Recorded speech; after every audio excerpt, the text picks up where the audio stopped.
Hello నమస్తే, welcome to reality check.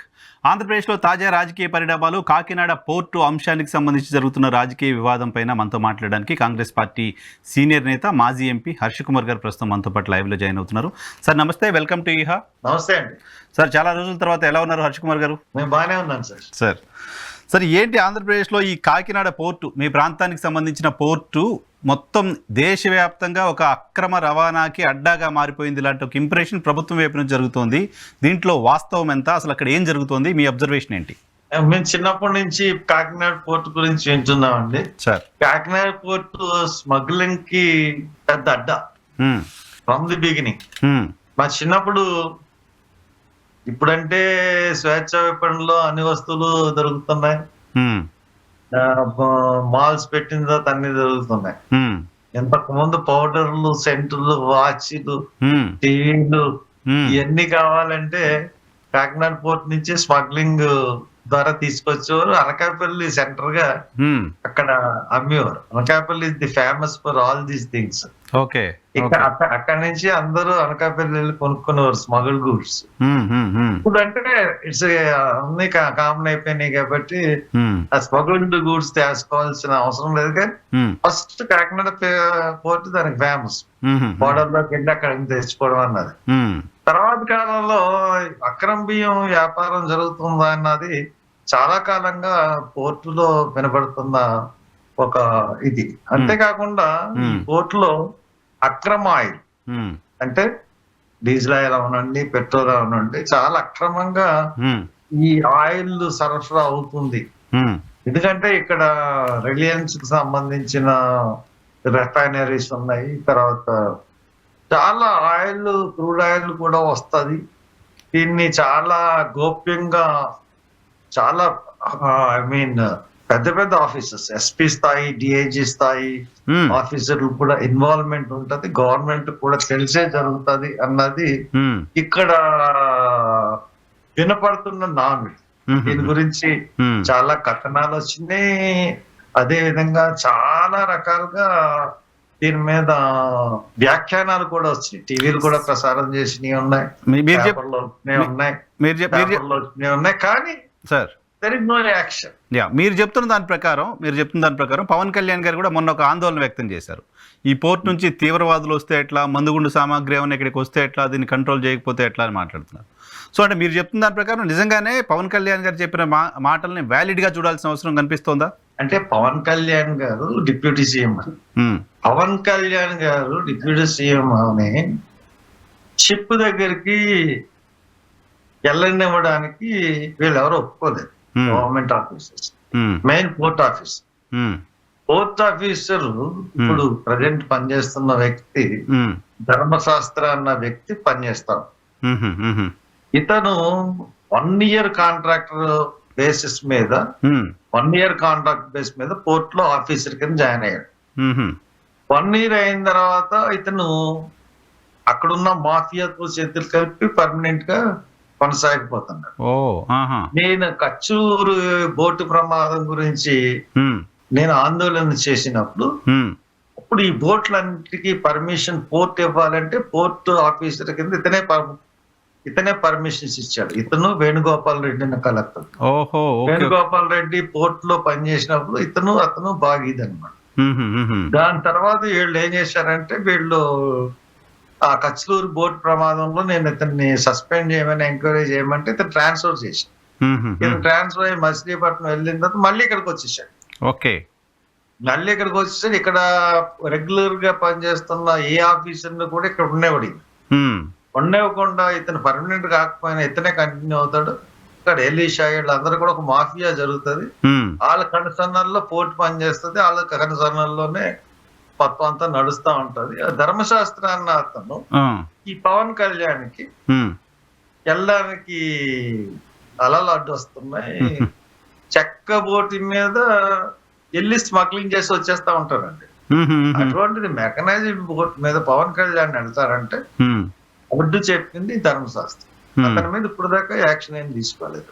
So ఇప్పుడు అసలు రెండో బోర్డు దగ్గరికి కూడా వెళ్ళనివ్వలేదు. అవును. కాబట్టి ఇది కంప్లీట్ గా పవన్ కళ్యాణ్ గారు ప్రాక్టికల్ గా కానీ లేకపోతే ఒక మంచి ఉద్దేశంతోనే వెళ్ళడానికి ప్రయత్నించాడు. ఉమ్, కానీ రెండో బోర్డు దగ్గరికి ప్రయత్నించాడా లేదో తెలియదు, కానీ మొదటి బోర్డు దగ్గరికి వెళ్ళడానికే వీళ్ళు ఆఫ్ చేశారు. ఉమ్. అంటే రెండో బోర్డు దగ్గరికి ఊరు వెళ్ళలేవు. ఆయన ఒక డిప్యూటీ సీఎం సార్, ఆయన్ని అక్కడికి వెళ్లకుండా ఆపిన అధికారులు 3 పార్టీల కూటమి కదా, కేంద్రంలో అధికారంలోనే బీజేపీ, రాష్ట్రంలో అధికారాన్ని లీడ్ చేస్తున్న టీడీపీ, జనసేన. ఆయన ఆపింది ఎవరు? ఏ అధికారులు? ఎవరి డైరెక్షన్తో ఆపారు? అంటే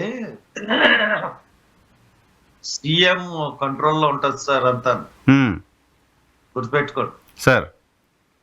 సీఎం తెలియకుండా ఏ బోట్లోనూ ఏ కార్యక్రమాలు జరగవు. ఉమ్, సీఎం గారికి తెలియకుండా చీమ చుట్టుకు మనదు ఏ పోర్ట్ లో కూడా. ఉహుం, ఉహుం, ఎందుకంటే ఇంటెలిజెన్సీ వ్యవస్థలు ఉంటాయి, అన్ని సీఎం గారి కంట్రోల్లో ఉంటాయి. ఉమ్, ఉమ్, ఉమ్, కాబట్టి పవన్ కళ్యాణ్ గారు వెళ్ళాలన్నా సీఎం గారు పర్మిషన్ తీసుకుని వెళ్ళినా గానీ ఉమ్, ఆయన ఒక బోటుకి అనుమతి ఇస్తాడు, కానీ రెండో బోటుకి అనుమతి ఇవ్వడు. ఉమ్, ఉమ్, కాబట్టి పవన్ కళ్యాణ్ గారైనా ఆ ప్రభుత్వంలో భాగస్వామ్యంలో ఉండొచ్చు, ఉమ్. బట్ సీఎం కాదు కదా. డిప్యూటీ సీఎం కదా sir, partner party, powerful CM party. ఆదేశాన్ని పాటించారు. సరే ఇప్పుడు పవన్ కళ్యాణ్ అయినా ఏ మంత్రి అయినా ఒకటే. యూజీ సీఎం వల్ల ఆయనకు వచ్చిన అధికారాలు ఏమన్నా ఉన్నాయా? రాజ్యాంగబద్ధమైన పదవి కాదు కదా. ఇప్పుడు జనరల్ గా ఆయన కూడా మంత్రివర్గంలో సభ్యుడు తప్పితే సీఎం అన్నది అలంకారప్రాయం మాత్రమే, గాని దానికి పెద్ద పదవులు ఎక్కువగా దానికి అధికారాలు ఉండే సబ్జెక్ట్ ఏమీ లేదు. సరే ఇప్పుడు ఏం చేయాల్సిన అవసరం ఉంది? ఆ ప్రాంతం నుంచి ఇక్కడ నుంచి బియ్యం ఎగుమతులు అయిపోతున్నాయి, మొత్తం ఆ పోర్ట్ అంతా కొంతమంది వ్యక్తుల చేతిలో ఉంది, ఇలాంటి ఇంప్రెషన్ కలుగుతుంది. మీ అభిప్రాయం ఏంటి? ఆ పోర్టు ప్రైవేటు వ్యక్తుల దగ్గర ఉండాలా, ప్రభుత్వమే నిర్వహించాల్సిన అవసరం ఉందా? ఈ కేవీ రావు అనే వ్యక్తిని బలవంతంగా గత ప్రభుత్వం ఆయన దగ్గర నుంచి రాయించుకుంది లాంటి వార్తలు వస్తున్నాయి.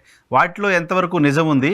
ఆ రాయించుకున్న అంది అని ఆయన కేసు పెట్టారు, ఎంక్వైరీ జరుగుతోంది, విజయసాయి రెడ్డి గారు బలవంతంగా రాయించుకున్నారని చెప్తున్నారు. వీటిలో ఏ మేరకు నిజం ఉంది? ఇప్పుడు ఏం జరగాల్సిన అవసరం ఉంది పోర్టులో?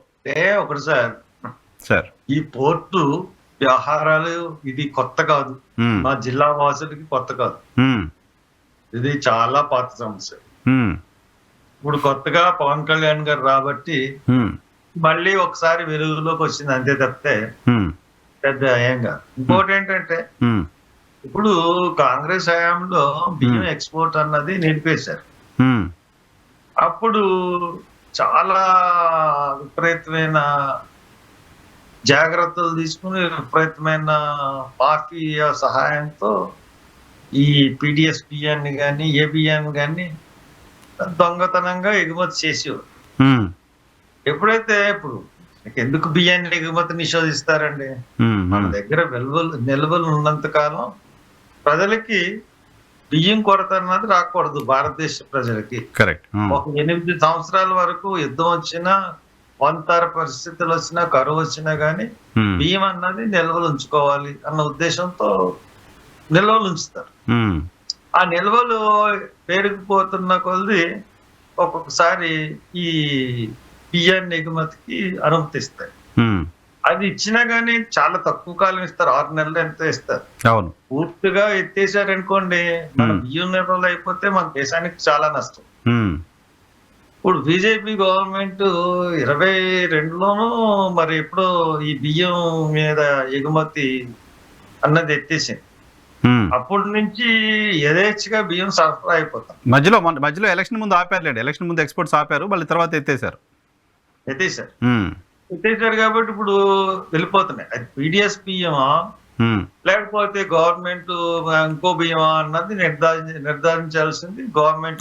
నా పాయింట్ ఏంటంటే, సరే బియ్యం ఎక్స్పోర్ట్స్ ఇంపోర్ట్స్ ఇష్యూ కదా, నా పాయింట్ ఏంటంటే పోర్టు ఎవరి నిర్వహణలో ఉండాల్సిన అవసరం ఉంది? ఇది కంపల్సరీ ఖచ్చితంగా బియ్యం రవాణా, పీడిఎస్ బియ్యం రవాణా అవుతున్నాయంటే దీనికి ఎవరే బాధ్యత అండి? Civil supplies minister. Civil supplies minister Kakinada పోర్టులో డెఫినెట్ గా ఖచ్చితంగా అన్న బియ్యం అనే సబ్జెక్ట్ వచ్చేటప్పటికి వాళ్ళ డిపార్ట్మెంట్ నుంచి కొంత టీంని పెట్టి ఇది ఏ బియ్యం అని నిర్ధారించాల్సిన ఆవశ్యకత గవర్నమెంట్. కరెక్ట్. గవర్నమెంట్ దగ్గర తప్పు పెట్టుకుని ఎవరి మీద నిందలేస్తారు? తర్వాత ఇంకొక పోర్టు గురించి షిప్ ను వదిలేశారన్నారు. అది పయ్యావుల కేశవ్ అన్నారు. పయ్యావుల కేశవ్ విజయంకుడు అన్నారు.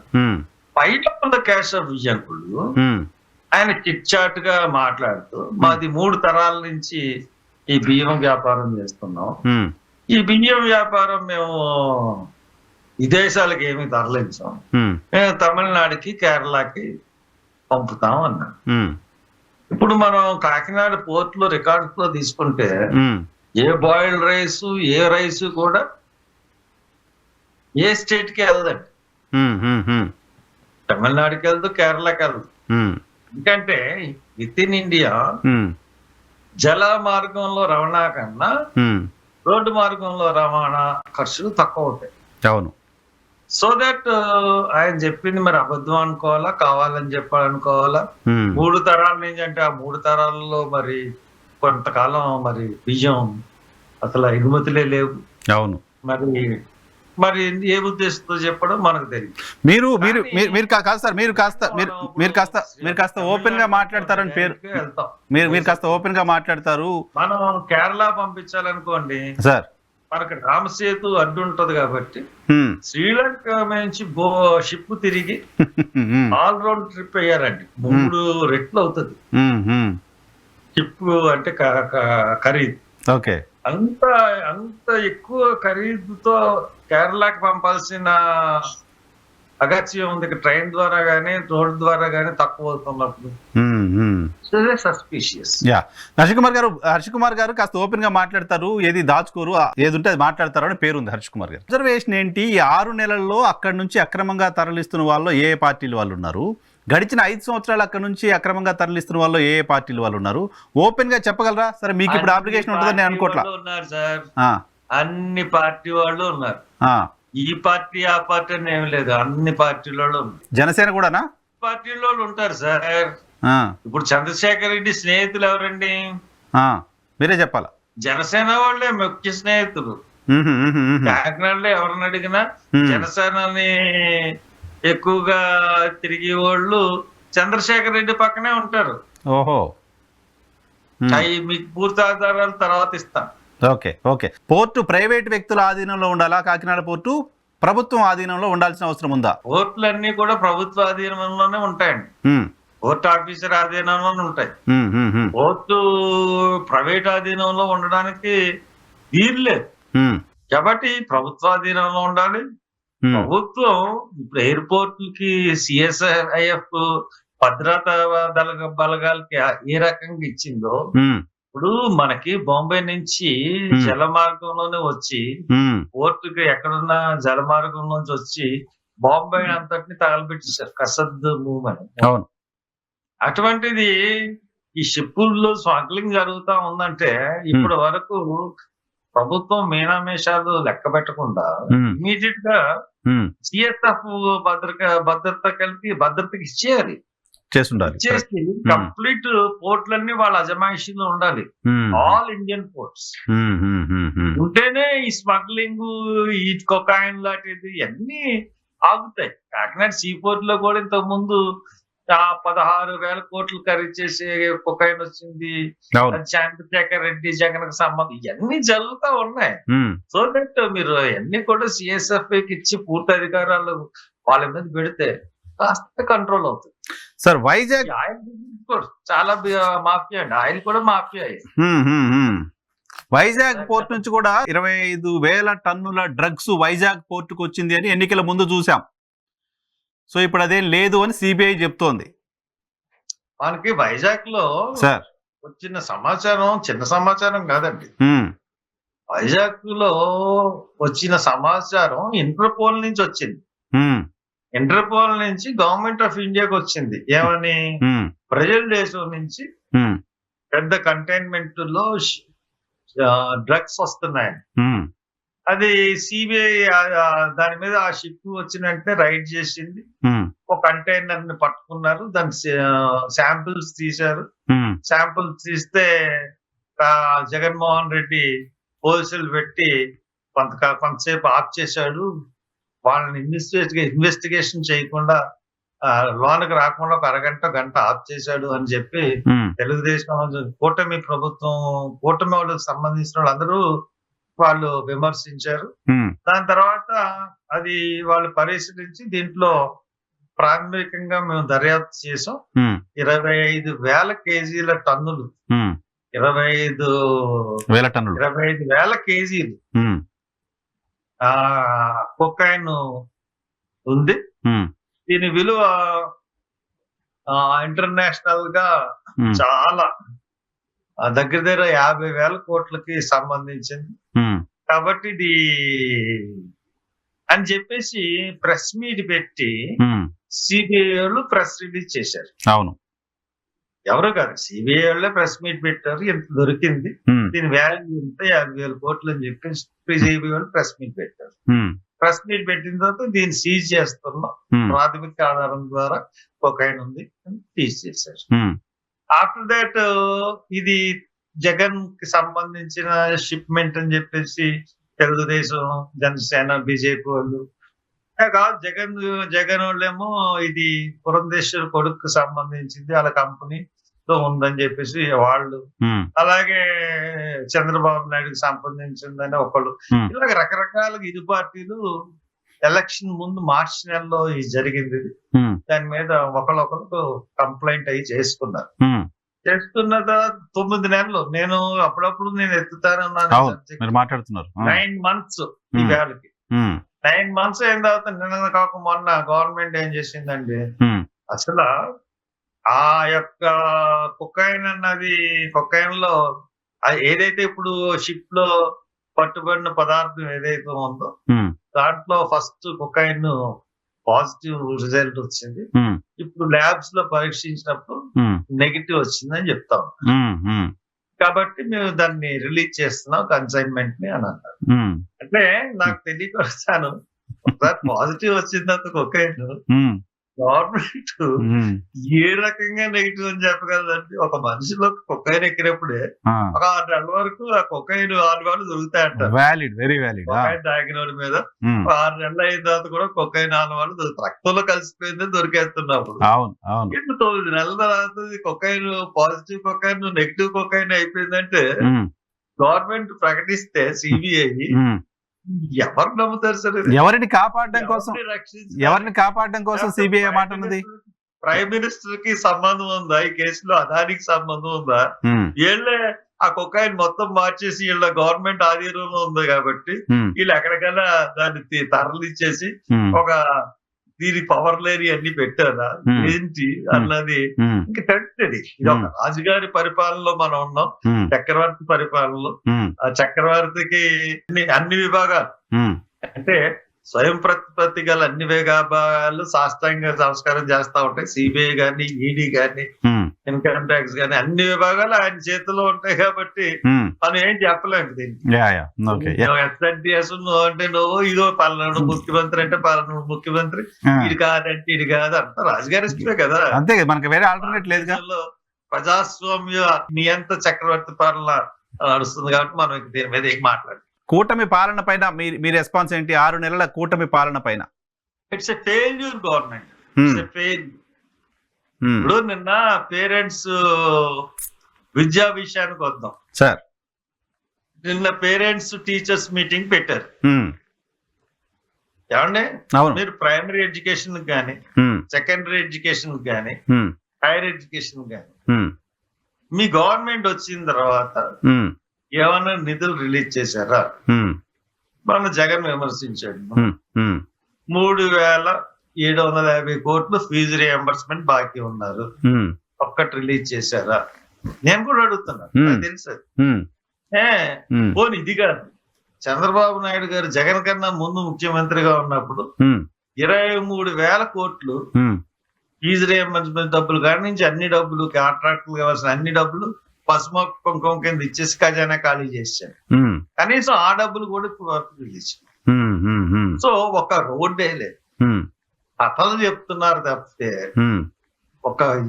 ఒక ఫంక్షన్ లో ఒకటే కరెక్ట్ ఇస్తారు తప్పితే ఈవెన్ ఉద్యోగస్తులకు కూడా 1వ తారీఖున జీతాలు ఇవ్వరు.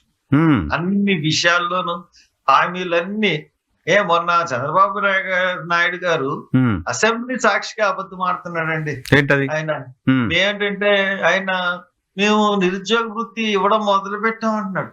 ఎప్పుడు? ఛాలెంజ్ చేస్తున్నాను, ఒక్కరికన్నా ఇచ్చాడా? ఒక్కరు కూడా ఇవ్వకుండా మేము నిరుద్యోగ వృత్తి అనేసి ఆయన అబద్ధాలు ఆడుతుంటే ఏం చెప్తాం సార్ మనం? బ్లండర్ అండి. చాలా అబద్ధాలు ముఖ్యమంత్రి, మోసాల ముఖ్యమంత్రి, అవినీతి పరిపాలన. సార్, ఆదాని ఒప్పందం పైన ఆదాని జగన్మోహన్ రెడ్డి కలిసి ఆంధ్రప్రదేశ్ కు 1,00,000 కోట్ల రూపాయలు దోచేశారు అంటూ వార్తలు చూస్తున్నాం తెలుగుదేశం పార్టీ మీడియాలో. సో ఈ ఒప్పందం పైన కూటమి నేతలు ఎందుకు మౌనం పాటిస్తున్నారు? చంద్రబాబు నాయుడు గారు కానీ పవన్ కళ్యాణ్ గారు కానీ ఇప్పటివరకు ఎందుకు ఒక్క మాట కూడా మాట్లాడలేదు? అదాని మీద మాట్లాడే దమ్ము చంద్రబాబు నాయుడుకి ఉందా? పవన్ కళ్యాణ్ ఉందా? జగన్మోహన్ రెడ్డికి ఉందా?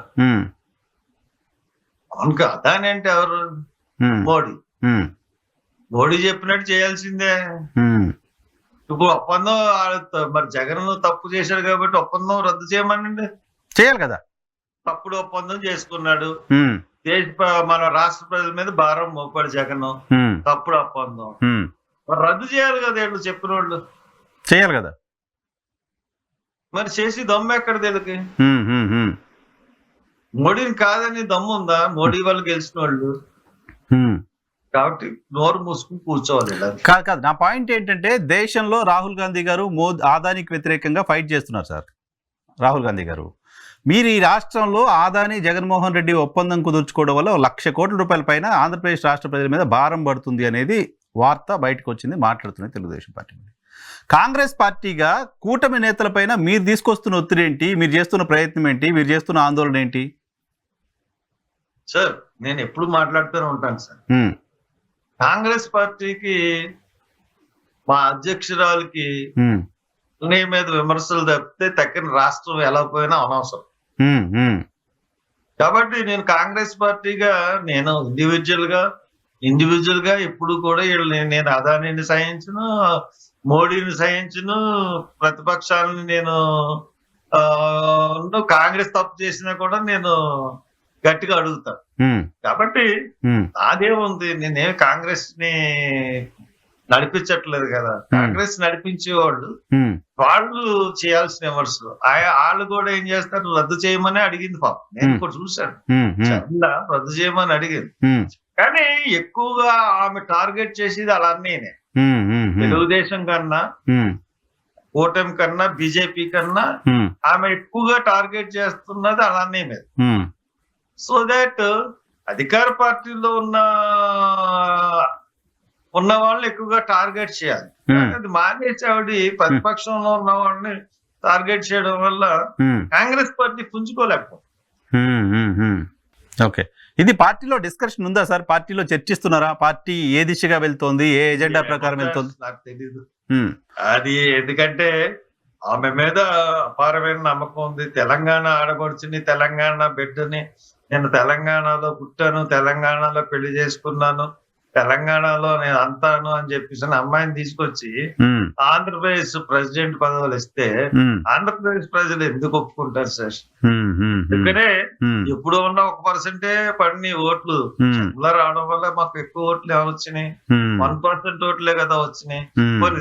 చర్మల కానీ డిపాజిట్ వచ్చిందా? అమ్మాయికి కూడా డిపాజిట్ రాలేదు కదా.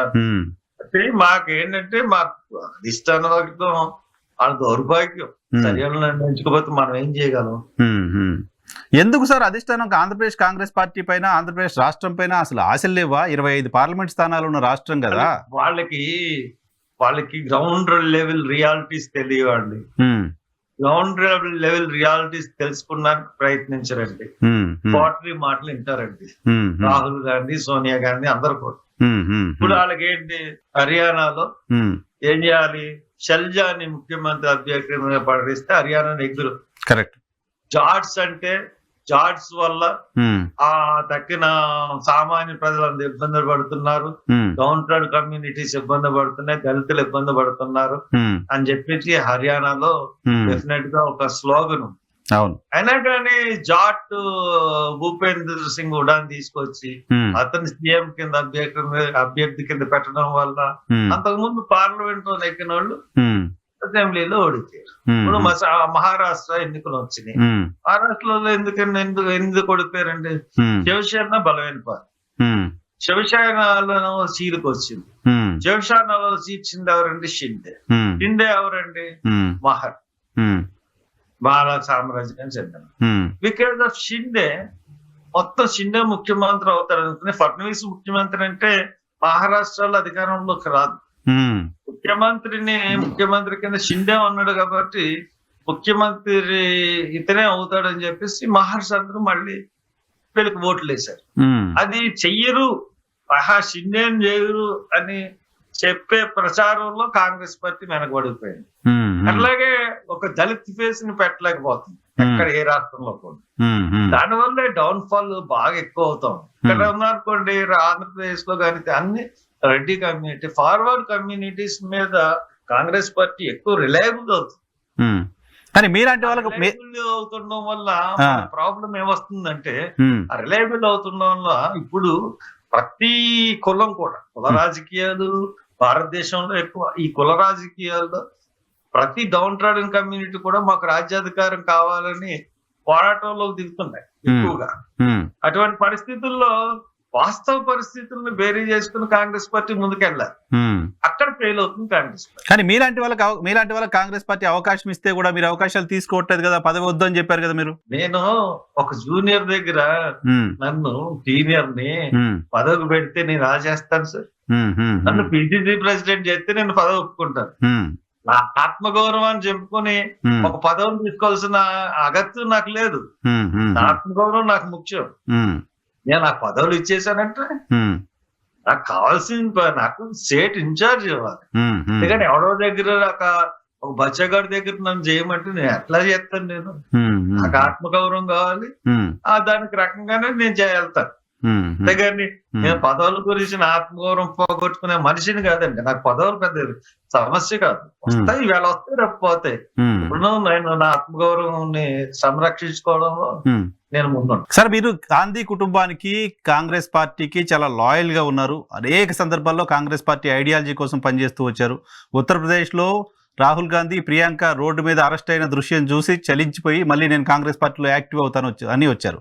సో అటువంటి మీలాంటి వాళ్ళంతా కాంగ్రెస్ పార్టీ ఆంధ్రప్రదేశ్లో బాగుండాలి అనుకుంటున్నారు. ఆంధ్రప్రదేశ్లో కాంగ్రెస్ పార్టీ బాగుండాలంటే, డెవలప్ కావాలంటే ఏం చేయాలి? కాంగ్రెస్ పార్టీ వాస్తవ పరిస్థితుల్ని గమనించుకోవాలండి.